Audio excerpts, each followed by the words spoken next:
Pai, obrigado, Senhor, porque nós cremos que Tu estás entre nós. Obrigado porque a Tua voz ecoa em nosso coração. Jesus, aquieta a nossa alma e que a gente, Pai, possa sereno ouvir o que Tu tens para nós. Fica conosco, Senhor. Eu oro, Pai, para que Tu desperte o nosso coração e que hoje possamos obedecer. Esse é o meu desejo, minha oração em nome de Jesus. Amém. Amém.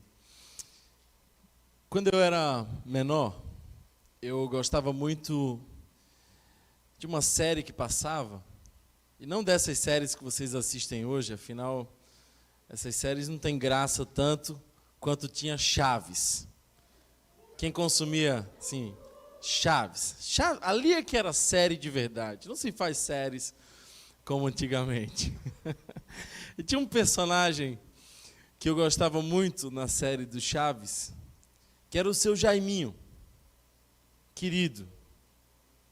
Quem lembra dele aqui? Alguém? Seu Jaiminho? E o seu Jaiminho tinha uma frase assim que ele falava sempre. Sempre que ele aparecia, ele dizia: é para evitar a fadiga. Hoje eu quero falar sobre a síndrome do Jaiminho, porque tem um monte de gente aí tentando evitar a fadiga. O pecado que nós vamos estudar hoje é o pecado da preguiça.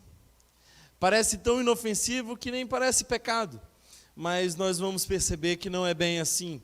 Aliás, quando nós lemos Provérbios, nós percebemos que o autor de Provérbios, alguns dão essa autoria a Salomão, que foi compilando toda essa sabedoria, e Provérbios se dedica muito a falar do preguiçoso. Aliás, eu não sei se você percebe, Salomão escreveu 3 livros, provavelmente, quando ainda jovem, empolgado, escreveu Cantares de Salomão, provavelmente já velho, amargo, escreveu Eclesiastes, mas Provérbios é fruto da maturidade de Salomão. E é interessante perceber que, dentre as personagens que nós vemos em Provérbios, o preguiçoso é uma dessas. E talvez a mais forte, depois do sábio, é o preguiçoso. E alguns teólogos vão dizer que o autor de Provérbios está fazendo um paralelo entre o sábio e o preguiçoso. Ou seja, o contrário da sabedoria não é necessariamente o que nós poderíamos chamar de tolice, mas de preguiça. Isso me faz lembrar, por exemplo, C.S. Lewis falando sobre preguiça intelectual. É que a maturidade vem a partir de um esforço de viver. E eu posso perceber que Provérbios traz inúmeras referências sobre o preguiçoso. Numa dessas referências nós temos a formiga como exemplo. Quem não lembra aqui daquela expressão, vai ter com a formiga, ó preguiçoso? E aí começa a trazer a formiga como uma referência de alguém que trabalha. É um ser que não para, que não precisa ser chefiado, que não precisa ser animado. É aquele ser que consegue gerar para si o que é necessário. Aliás, a expressão mais familiar da preguiça é a ociosidade. E quando a gente lê Nietzsche, é interessante perceber que Nietzsche defendia bastante a ociosidade. E é claro que nós precisamos de um tempo para nós mesmos. As pessoas criativas, elas são mais criativas na ociosidade. A grande questão é que nós temos o sonho de consumo da ociosidade, o estilo de vida de ociosidade. Parece que o nosso desejo é nos aposentar, porque quando a gente se aposentar, a gente vai fazer nada. Aí você se aposenta e descobre que fazer nada é uma desgraça, não é? Tanto número de pessoas que quando entra na aposentadoria vai envelhecendo, vai morrendo por dentro. Aí você está cansado, cansada, e aí você diz assim, eu preciso tanto das férias. Aí você chega nas férias, primeiro dia é uma maravilha, o segundo parece ser bem legal, no terceiro a coisa vai ficando um tanto tediosa. E aí você descobre que a alegria não vem da ociosidade, mas daquilo que você produz para o seu prazer. Portanto, alegrar-se é o resultado de trabalho e não de ociosidade. Talvez o grande problema tenha surgido pela má interpretação de Gênesis. Porque o livro do Gênesis nos fala que o castigo dado a Adão foi que ele comeria do suor do seu rosto, ou seja, o esforço. Mas é importante lembrar que mesmo antes do pecado existir no Éden, já existia trabalho. O trabalho não é um castigo, o trabalho é uma bênção. O trabalho, inclusive, faz parte da dignificação do homem, faz parte da missão. Trabalho é vocação. É engraçado, porque se eu perguntasse aqui quantos vocacionados nós temos aqui, talvez um ou dois mais ousados, porque querem ser pastor, levantariam a mão. Mas todos nós aqui fomos vocacionados. Somos vocacionados a fazer alguma coisa. Ah, Thomas, mas eu não faço nada assim para Deus. Então faz para quem? Se você não trabalha para a glória de Deus, você trabalha para quê? Porque tudo é para a glória de Deus. Nós vemos isso na teologia, mandado cultural. Quando Deus diz para Adão que ele precisa cultivar, que ele precisa dar nome, que ele precisa agora gerenciar a criação. E é interessante perceber como o sonho de consumo dessa modernidade é a ociosidade. Esse final de semana eu vou maratonar no Netflix. Quanto tempo você passou no Netflix? Esse final de semana foram 15 horas. Isso não é raro nessa nova geração. Quem de vocês aqui já não postou? Sextou. Sextou por quê? Qual é a diferença? É que o sonho da gente é quando chega a sexta e a desgraça é quando chega a segunda. Quando chega a segunda, parece que assim, a alegria acabou. Quando você entende que o seu trabalho é vocação, a segunda e a sexta têm a mesma intensidade. São direções diferentes de uma semana que começa e que termina, mas somos vocacionados a. Portanto, a preguiça não deveria ser para nós um objeto de consumo. Tédio, desinteresse, fastio pelo esforço em geral. Algumas pessoas usam uma palavra tão pouco conhecida, assídia. A preguiça já foi também colocada ao lado da melancolia, inércia, improdutividade e para alguns, para um bom português, vagabundagem. Como é que a gente lida com esse negócio? Sabe, irmãos, Provérbios já nos traz inúmeras referências sobre isso, mas eu gostaria de ler uma delas com vocês. Passo a ler para vocês Provérbios, capítulo de número 24, nós vamos ler o verso 30 em diante. Provérbios 24, verso 30 em diante. O texto diz assim: passei pelo campo do preguiçoso, pela vinha do homem sem juízo. Olha só, essa é uma estrutura de paralelismo, é assim que os teólogos leem Salmos, é assim que eles também interpretam o Provérbios, por exemplo, e outras figuras poéticas. Eles enxergam que a frase primeira e a frase segunda têm o mesmo significado. Alguém está comigo aqui, não? A frase primeira e a segunda têm o mesmo significado. São duas formas de dizer a mesma coisa. É o raciocínio exposto de dois modos diferentes. Por isso o texto diz assim: passei pelo campo do preguiçoso. Aí para não falar campo, ele fala vinha. E para não falar preguiçoso, qual que é o sinônimo? Sem juízo. O preguiçoso é alguém sem juízo. O texto continua dizendo assim: havia espinheiros por toda parte. O chão estava coberto de ervas daninhas, e o muro de pedra estava em ruínas. Observei aquilo e fiquei pensando, olhei e aprendi esta lição. Vou dormir um pouco, você diz. Vou cochilar um momento. Vou cruzar os braços e descansar mais um pouco. mas a pobreza lhe sobrevirá como um assaltante, e a sua miséria como um homem armado. Alguns de vocês sabem que eu recentemente me mudei. Eu agora estou morando em Aldeia, mais perto da outra igreja do que dessa. E quando nós alugamos a casa, nós vimos que o jardim estava completamente abandonado. A grama estava demasiadamente crescida, o jardim desconfigurado. Aí eu fui perguntar para a dona da casa se não tinha um jardineiro lá. Aí ela disse assim: tem um jardineiro que vem até com uma certa frequência, uma vez por semana ele passa por aqui. Aquilo me surpreendeu. Aí eu perguntei: mas e por que o jardim está desse jeito? Aí ela respondeu assim: é porque ele não gosta de trabalhar. Vulgo preguiçoso. Aí eu chamei, aí ele apareceu lá. E claro, não tinha interesse de mantê-lo lá.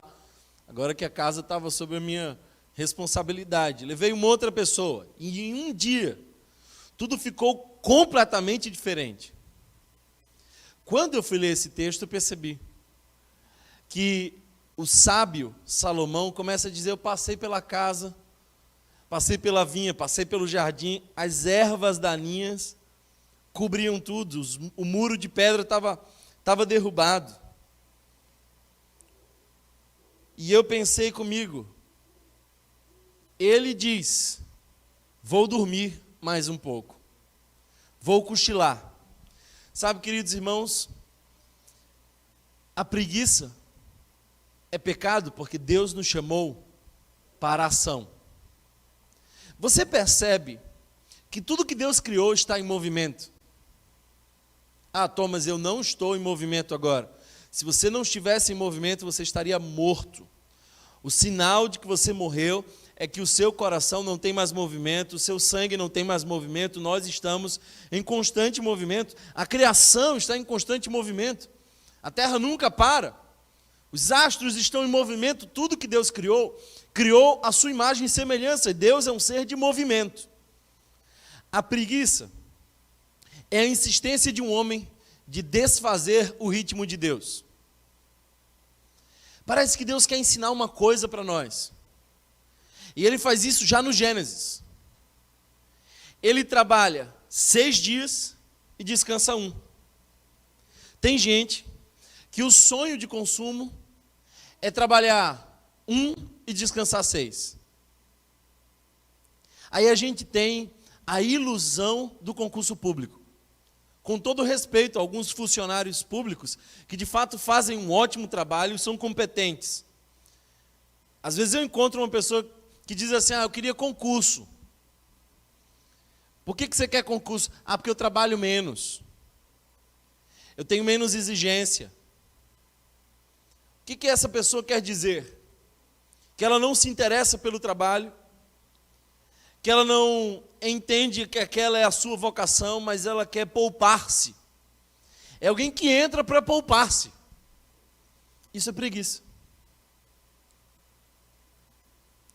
Sabe, irmãos, um dos autores que mais foi brilhante na descrição teológica da preguiça é um autor português chamado Tiago Cavaco. E ele escreveu um livro chamado 6 Sermões sobre a Preguiça. Vale a pena se você quer aprofundar o tema. Mas eu gostaria de trazer aqui algumas informações sobre a preguiça. Vamos olhar para esse pecado e entendê-lo melhor. Primeira característica da preguiça é de que a preguiça é uma má resposta à queda. Quando Deus diz ao homem: do suor do teu rosto comerás, o que Deus está dizendo é: daqui para frente será esforço, será cansativo, será exaustivo. O homem preguiçoso e rebelde diz: então eu não quero. Para a mulher ele diz algo semelhante, ele diz assim: você terá dores de parto.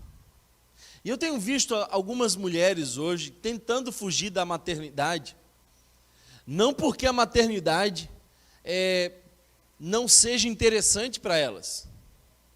Mas o discurso delas dá muito trabalho. Eu não quero ter 2, eu não quero ter 3, eu quero ter um só. Se possível, eu queria ter meio, porque dá muito trabalho. E desde quando o trabalho é um problema? Pessoas assim não têm a recompensa pelo esforço familiar.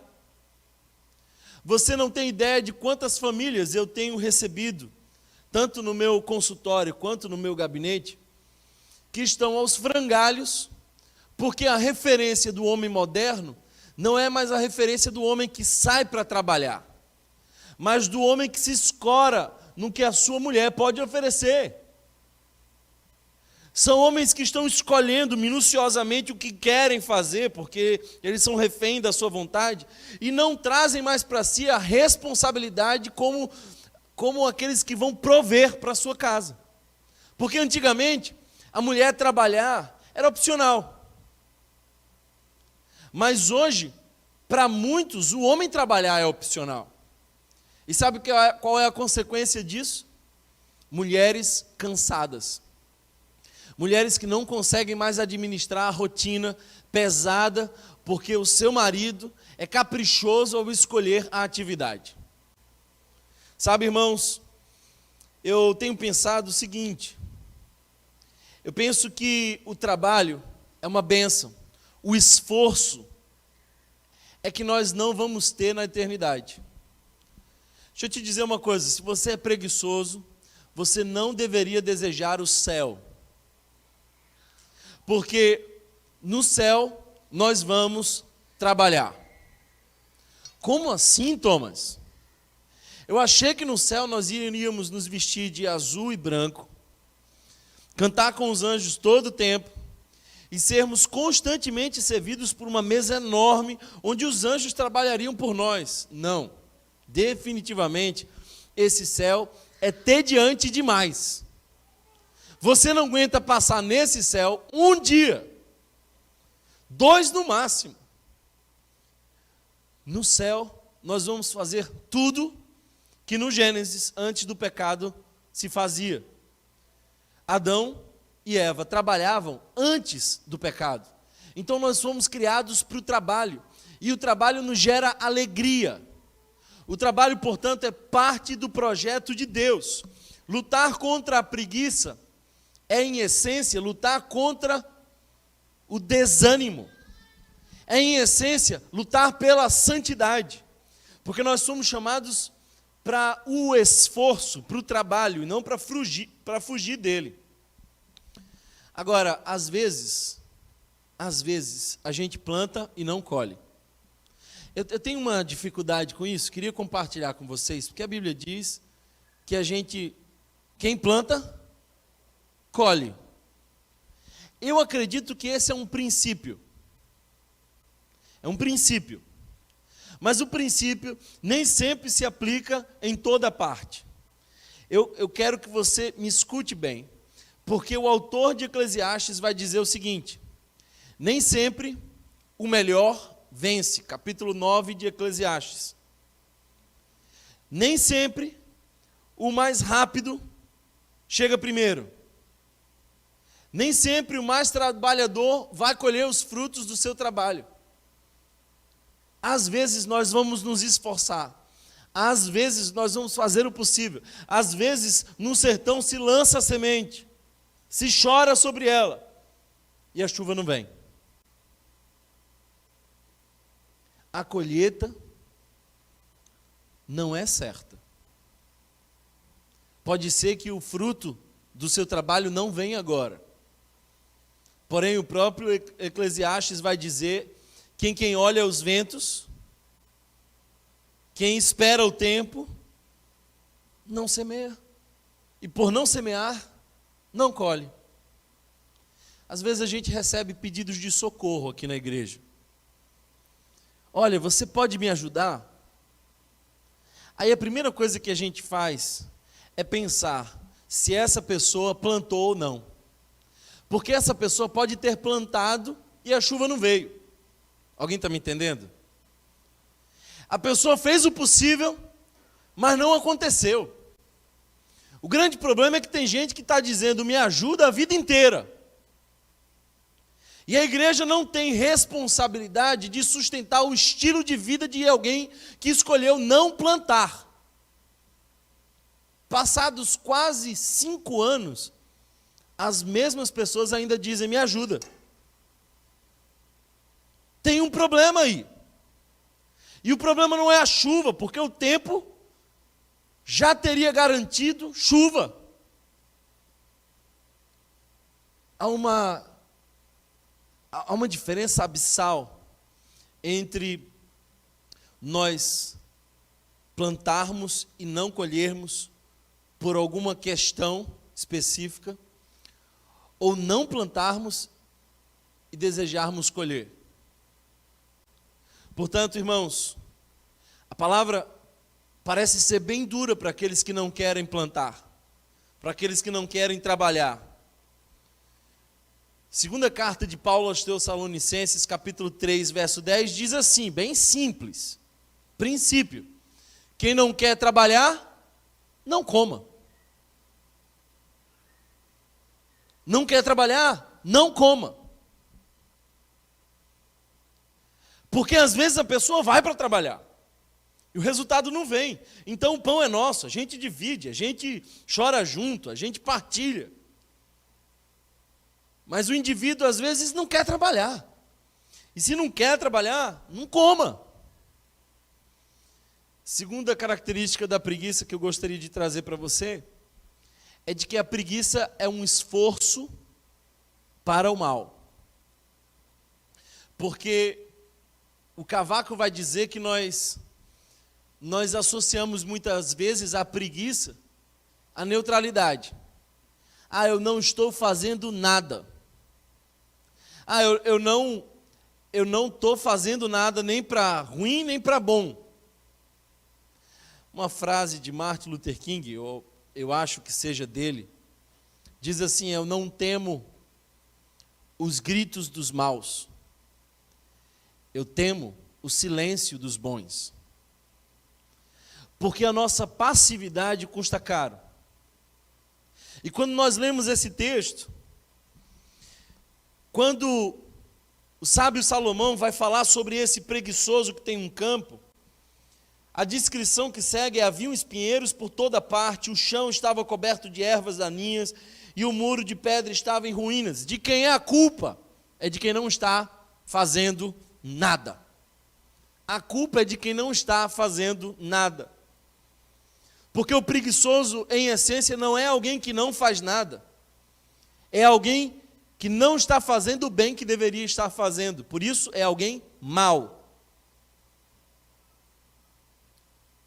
Se você parar, as coisas vão desandar. Quer ver uma coisa? O jardim lá de casa agora está lindo. Para de cultivar, de cuidar, e volta daqui a 6 meses. É caos. O mundo está em tendência constante ao caos. O preguiçoso é o responsável pelo caos. O preguiçoso diz, eu não quero agir para conter o caos ou estabelecer a ordem. Portanto, como Deus nos fez para o movimento e para instalar a ordem no caos, a voz de Deus do Gênesis é uma voz de ordem no caos. A terra era sempre forma e vazia, era caos. E ele começa a dar ordem, e ele tem uma ordem clara. Do começo ao fim, ele sabe o que faz. Nós somos chamados para isso. Por isso, o preguiçoso não está em neutralidade, mas está em maldade ativa. Thomas, eu não estou entendendo. Maldade ativa é que a sua omissão tem um alto preço para alguém. Um pai omisso gera filhos feridos. Será que tem alguém que está me entendendo aqui hoje? A referência da masculinidade moderna é o Homer Simpson. E uma frase interessante do Homer Simpson é a seguinte, a culpa é minha, e se é minha, eu ponho ela em quem eu quiser. Ninguém assume a responsabilidade, ninguém é ativo, ninguém faz, as coisas não acontecem. A preguiça é o responsável pelo que está errado nos cenários. O homem preguiçoso é o responsável pelas ervas no caminho, ervas daninhas, pelo muro que está derrubado, pelos espinheiros que estão por toda parte. Eclesiastes chega a dizer no capítulo 10, verso 18 o seguinte: por causa da preguiça, essa é a causa. Por causa da preguiça, o telhado se enverga. Por causa das mãos indolentes, a casa tem goteiras. A gente precisa refletir sobre isso. Quando a gente se muda, e eu estou nessa fase de mudança, a gente percebe um monte de problema que a gente não resolveu e que ficou na nossa casa assim, a gente vai empurrando, aí a gente tem que sair, a gente resolve. Aí a gente entra numa outra casa que tem um monte de problemas que a pessoa que morava lá nunca resolveu, foi empurrando, foi empurrando. Aí você está entrando, resolve. O movimento gera resolução de problemas. Mas a acomodação, para Eclesiastes, é o resultado da casa com goteiras. É um indivíduo que, em vez de subir no telhado e botar uma nova telha, ele põe um balde. Esse é o ser da preguiça. Isso é pecado. Uma terceira característica da preguiça que eu gostaria de trazer para vocês é de que a preguiça é uma negligência desesperançosa. Preguiça é uma negligência desesperançosa. Somos preguiçosos porque muitas vezes nos falta esperança. É o cara que foi entregar o currículo depois de desempregado, aí ele foi numa porta, bateu e não abriu. Aí ele foi na outra, aí o cara falou assim: olha, o processo seletivo foi semana passada. Aí ele foi numa outra empresa, aí a pessoa falou assim: você é ótimo para uma vaga que já foi preenchida. Aí ele vai numa outra empresa, a pessoa fala assim: nesse momento nós não estamos contratando. Aí no dia seguinte ele decide ficar em casa. E aí ele decide que ele vai dar um tempo para ele. Aquele tempo que ele está dando para ele é o sinal de que ele perdeu a esperança. Preguiça, em essência, é falta de paixão. Eu nunca vi um ser apaixonado pela vida ser preguiçoso. Parece que o preguiçoso vai trabalhando assim, pela metade, vivendo pela metade, desfrutando pela metade, e Deus não te fez para viver uma vida pela metade. Porque a vida é curta demais, disse o poeta, para ser pequena. A vida é curta demais para ser pequena. O preguiçoso é alguém que vive uma vida pequena. Ele não vai longe, porque para ir longe tem que ter esforço. E o esforço gera fadiga. E para evitar a fadiga, ele prefere não ir. Portanto, irmãos, quando você se entrega à desesperança antes da hora, isso é preguiça. Thomas, eu já orei tanto pelo meu marido, mas eu cansei, não dá mais. Por quê, minha irmã? Ele morreu? Não, desgraçado não morreu, não. Então, se ele não morreu, continua orando. Porque parar seria desistir antes da hora. Desistir antes da hora é desesperança. Desesperança é preguiça. Portanto, irmãos, a preguiça é uma negligência desesperançosa, porque faz, em última instância, o indivíduo morrer antes da hora. É tão triste perceber um jovem com 25 anos de idade, no ápice da sua força física, e a rotina dele é levantar às 9 da manhã, pede o Todd dele, aí ele assiste o seriado dele na hora do almoço. Alguém tem que botar a comida no prato dele. Aí de tarde ele volta para aquela série, no final vai malhar. Ele volta à noite, aí diz assim, eu estou cansado.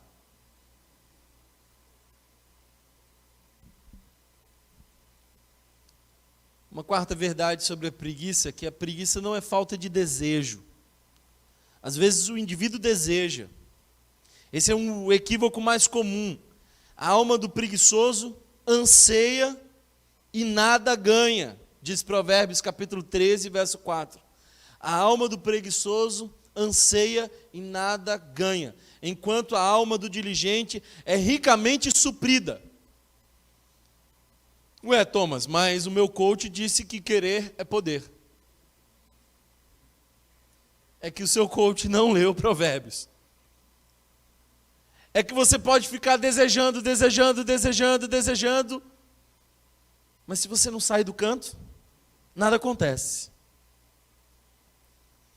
Porque aquilo que você ganha não é resultado daquilo que você deseja, é resultado daquilo que você vai e faz. Alguém recebe essa palavra aqui hoje? Portanto, irmãos, Provérbios capítulo 21, verso 25 e 26 diz assim, o desejo do preguiçoso o mata, pois suas mãos se recusam a trabalhar. Durante todo o dia, ele anseia e anseia. Então o preguiçoso pode ser alguém cheio de vontade. Já encontrou alguém assim, ou quem sabe? Porque quando a gente ouve uma mensagem como essa, a gente sempre fica dizendo assim, é isso aí, pastor, pega ele, pastor, ô bênção, Ciclano devia estar aqui, quem sabe é você, amigo, quem sabe é você. É gente cheia de vontades, mas nenhuma iniciativa. Cheia de vontade, zero iniciativa. Aliás, eu preciso dizer uma coisa para a nossa geração. Nós vivemos uma geração de estímulos e vivemos em períodos de extrema distração. A nossa atenção nunca foi tão desfocada e tão convidada à distração todo o tempo. É impressionante que enquanto eu prego, você já pegou o celular, você já viu no WhatsApp, o relógio que agora está conectado com o celular já tremeu, aí você já olhou para a pessoa que está do seu lado, perguntou para onde vocês vão quando vocês comem, e eu aqui ainda tento puxar você. Posso ouvir um amém? Aí outro dia eu sentei com uma pessoa que falou assim, eu estou triste, a minha vida nada acontece, eu acho que eu estou entrando em depressão. Eu falei, sério? O que você tem feito da sua vida? Não, é assim, eu estou assistindo uma série. E quanto tempo você passa nessa série? Sabe que essa série é um pouquinho longa, né? Eu passo, geralmente, por dia 3 horas nessa série. Eu falei assim, legal. Mas também não assiste mais nada. Não, é que tem minha novela também. Eu assisti uma novelinha, mas só assisto uma. Tá ok. E quanto tempo de Instagram, minha filha? Instagram, assim, pouco tempo, 1h30. Não gasto muito, não. Soma essas horas. A nossa alegria vem da realização. Você quer ver um indivíduo feliz? É um indivíduo que conseguiu realizar. Você já teve essa sensação? Você realizou o que você queria, você chega em casa exausto, aos pedaços. Você deita no sofá e grita, alguém me socorre! Mas aí a pessoa pergunta assim, o que foi, está triste? Não, estou super feliz. Preguei em 3 cultos.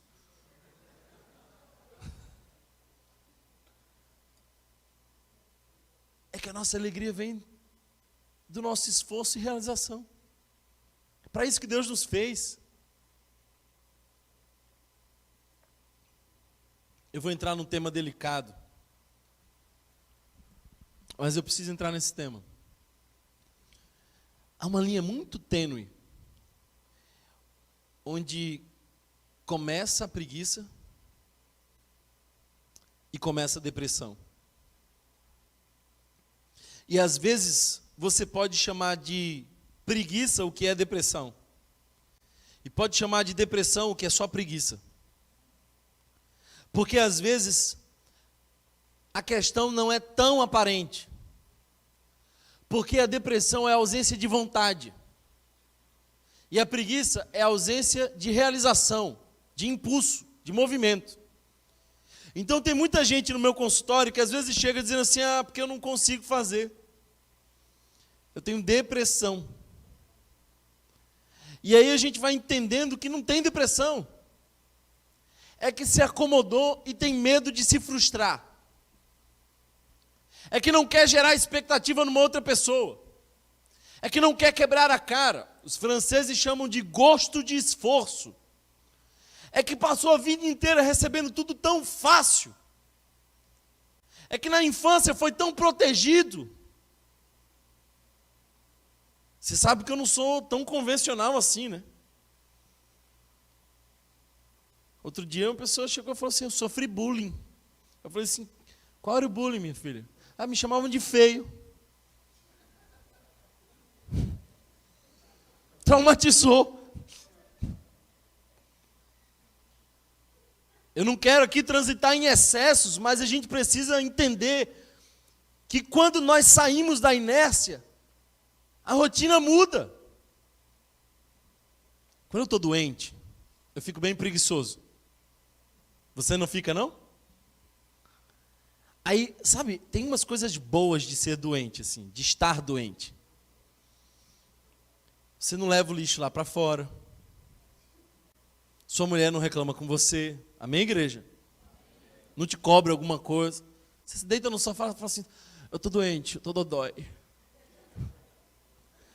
Quando você está doente, as expectativas sobre você baixam, reduzem absurdamente, porque você, afinal de contas, está doente.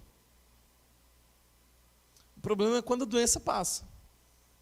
Aí você tem que fazer o acumulado do período que você estava doente. Será que você está entendendo onde eu quero chegar? Não. Tinha um homem que tinha 37 anos que estava doente. Aliás, ele nasceu doente. Ele estava lá no tanque de Betesda. Vivia pedindo ajuda. Alguém me ajuda? Me dá uma moeda. Não sei. A gente não sabe como aquele homem se sustentava. Porque ele era improdutivo. Aí um dia Jesus passa por ele e fala assim, o que você quer? Eu quero a cura, meu amigo. O que eu mais quero aqui, tentando entrar nesse tanque que é agitado uma vez por ano? Tá bom, então levanta, pega a sua cama e anda. No momento da cura, o indivíduo já tem que trabalhar. Entendeu? A cura e o trabalho estão diretamente ligados. O indivíduo tem que levantar e ele já vai pegar a cama. Eu fico imaginando assim, como é que foi o dia seguinte daquele indivíduo? Porque ele sai com aquela cama no braço e ele não volta mais para ali, para onde ele foi. Ninguém mais dá esmola para ele, porque agora ele pode trabalhar, afinal de contas ele não é mais doente.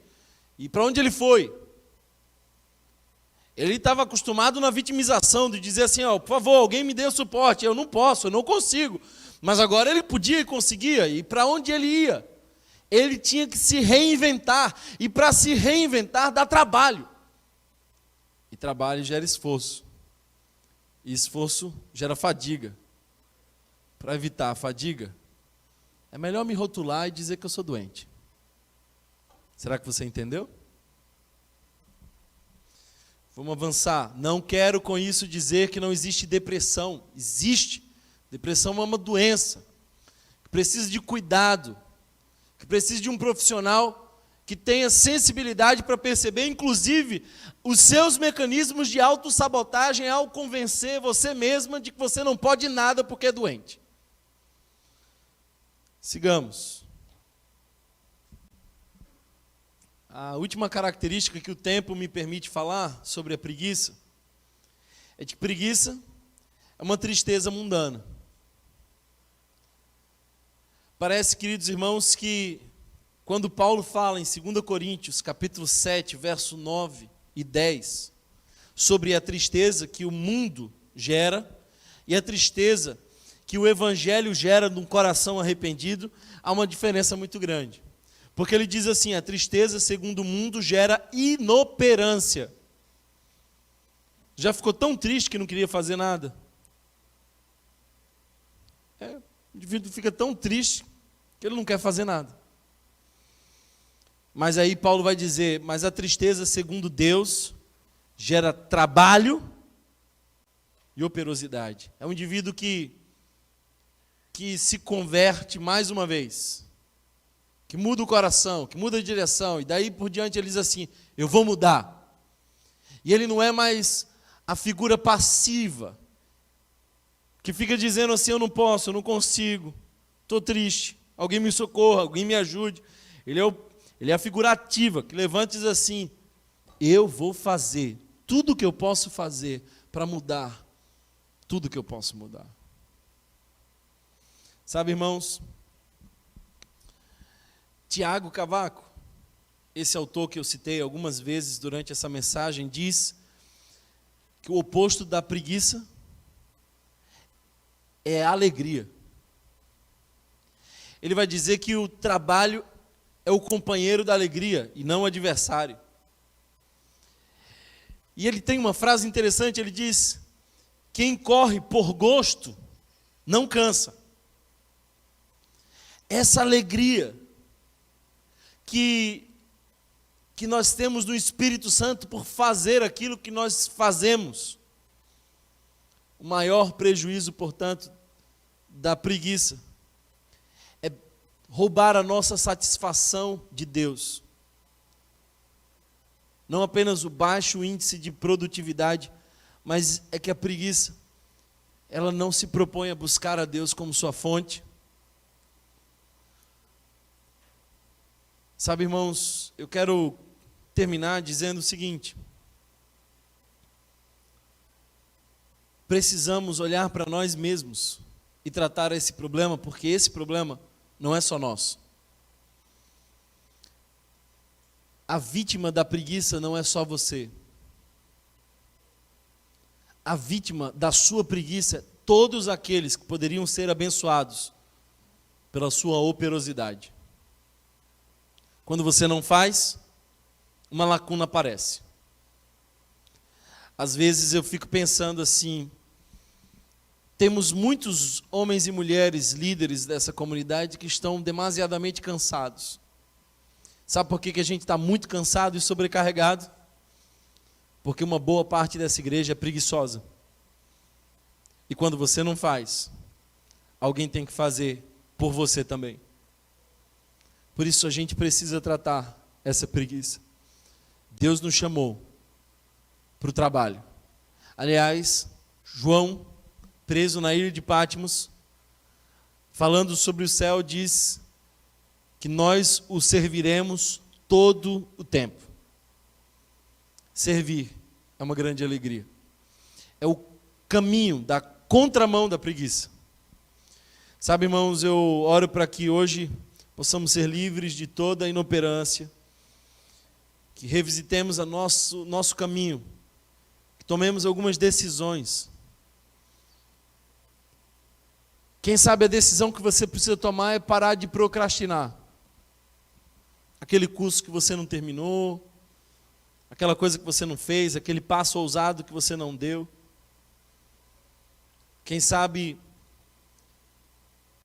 você precisa mudar a rota para que outras pessoas sejam abençoadas. Porque basta você parar para um caos começar a se instalar novamente. Você não precisa vomitar, basta não comer e você já sentirá fome. Você não precisa entrar na lama, basta você não se perfumar e o caos aparece.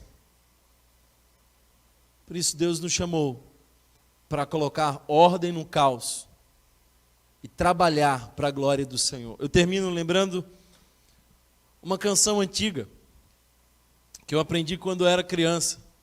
Um desses hinos que na igreja pentecostal clássica se canta: eu quero trabalhar para o meu Senhor.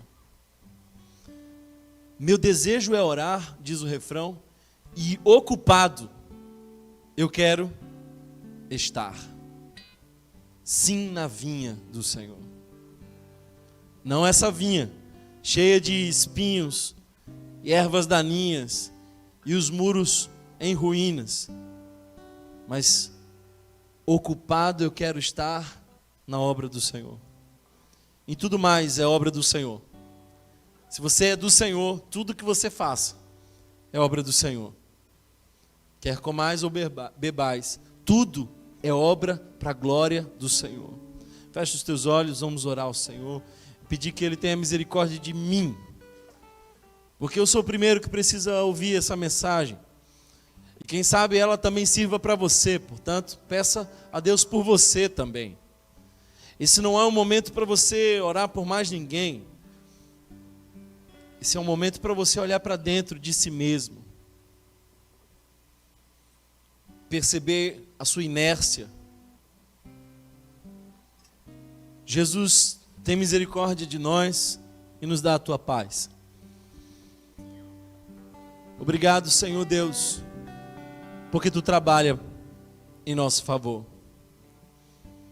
E falando sobre ti, Deus, Jesus disse: o meu Pai trabalha até agora e eu também. Portanto, se tu trabalhas, se Jesus trabalha, nós não podemos ser diferentes. Eu lamento, Senhor, que esse tema seja de desinteresse de alguns, que a preguiça ainda nos roube o serviço, e por não servir não sintamos a alegria que vem da realização de ter cumprido a nossa vocação para a tua glória. Fica conosco, nos dá a tua paz, nos leva em paz para casa. Eu oro, Senhor Jesus, para que nesse feriado o teu Santo Espírito proteja a muitos que estarão nas ruas, e que tu guarde os santos desses lugares incompatíveis com a nossa santidade. Guarda os santos e protege aqueles que ainda não te conhecem, para a glória do teu santo nome.